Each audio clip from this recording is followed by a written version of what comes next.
When you go to the doctor, the conversation usually zeroes in on the physical stuff, right? Your pain, your lab results, what the x rays show. But what if that's just scratching the surface?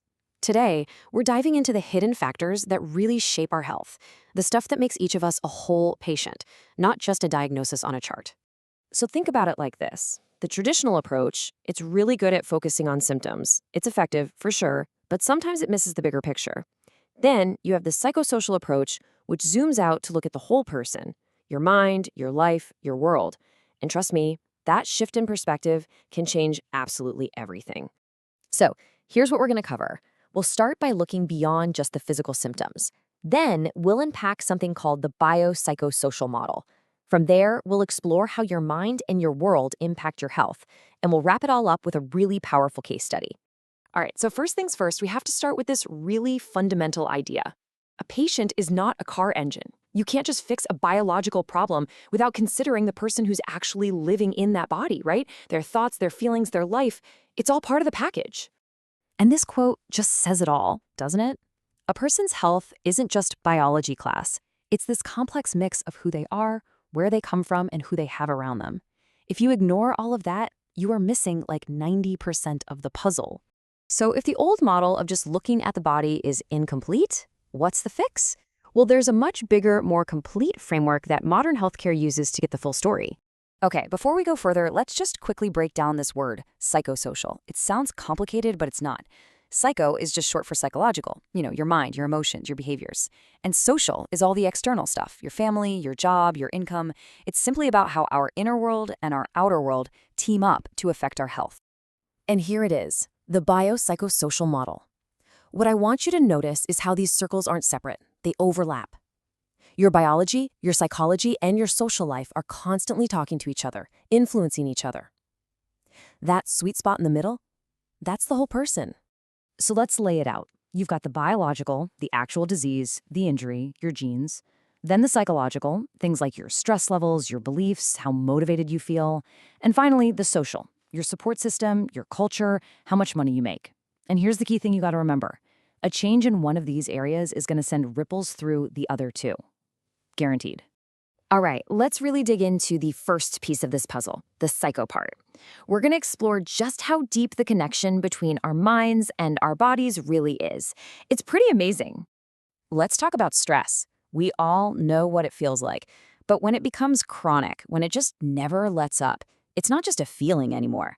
It has very real, very physical consequences.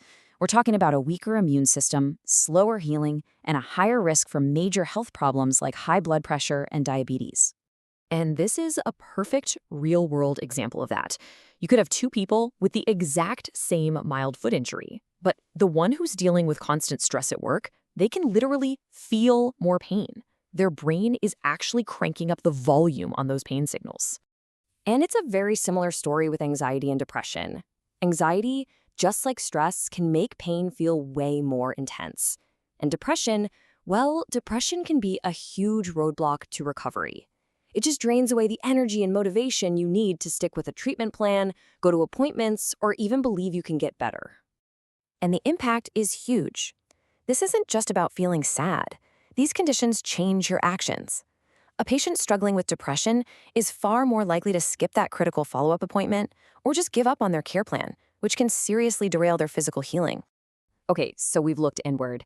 Now let's turn our attention outward to the social part of the equation. Because the world around us, our relationships, our resources, our environment, plays a massive role in our health. Having a good support system is like having a secret medical superpower. Seriously. Patients who have people they can count on, friends, family, they don't just feel better emotionally, they actually heal better. They're way more likely to stick with their rehab, make their appointments, and see their recovery through. And then there's the tough reality of money. A person's income can literally decide if they can afford to see a doctor in the first place or buy the medicine they need. Financial stress alone is a huge health burden, and it can force people to put off getting help until a small problem becomes a big one. This is so important. A doctor might see a patient who isn't using their prescribed orthotics and think, oh, they're just being non-compliant. But the real reason might have nothing to do with disagreement. Maybe they just had to choose between the orthotics and paying their rent. All right, so let's pull all of this together. Enough with the theory. Let's look at a case study to see how this whole biopsychosocial thing actually plays out in a real clinic with a real person. So let's meet our patient. He's a 55-year-old guy with diabetic foot pain. Now, if we only look at the biological column, we see diabetes and neuropathy. Simple enough. But that's not the whole story, is it? Look at the psychological side. He's terrified of losing his foot. He feels hopeless, anxious. And socially, he's got a low income, not much family support, and he's never really been taught much about his condition. So, what happens next for this man?